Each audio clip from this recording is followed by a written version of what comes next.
Something in the basement.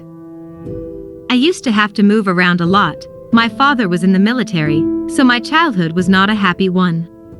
It was only natural that I didn't have an established social circle and real friends. Sometimes we moved twice a year.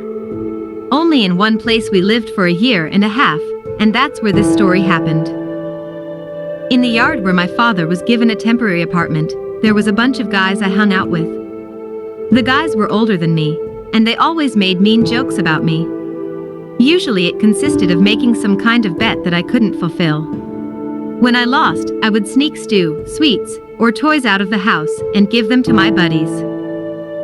Once, they bet me that I would not go into the basement of one of the abandoned houses. I was very afraid of the dark, and I don't know why I agreed to this silly bet. I went down to the basement, though my legs were really shaking with fear. I didn't intend to go far, and was just about to go back when the door shut behind me. I found myself in complete darkness. The door was iron and let no light through. There were no basement windows. I tried to open the door, but my tormentors held it outside, laughing loudly at my suffering. I was very scared, and the door promised to leave me here forever, and no one would ever find the stupid, trusting crybaby. I banged on the door with my whole body, and suddenly I felt a light touch on my back. Despite my condition, I was sure I wasn't imagining it, so I immediately froze in stillness. From the depths of the basement there was an indistinct mumbling, as if two people were consulting. It might have been one, but then he was talking to himself. The sounds were coming toward me. I could not see anything, but I could clearly feel the stinking breath of something or someone near me.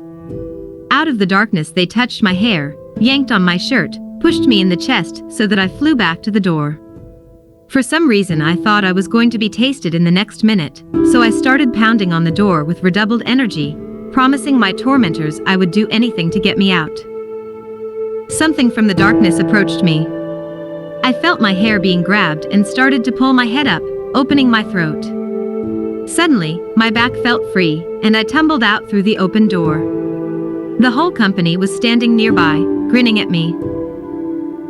"Look, puppy, you promised. Any wish?" I was embarrassed and hurt that everyone was making fun of me. Then I suggested that these heroes try to get to the end of the basement themselves, promising as a reward to steal my father's stash and give it to them. The boys grinned and went down into the cellar, the door shut softly behind them. I thought about the fact that they would probably stand nearby and go outside, and I thought about how I was going to give them the money. Then I sat near that ill-fated basement for about 2 hours, but no one came out. Everyone was looking for them, even the military were involved, but to no avail. Then I didn't tell anyone about the strange basement, because what lived there helped me to avenge the humiliation I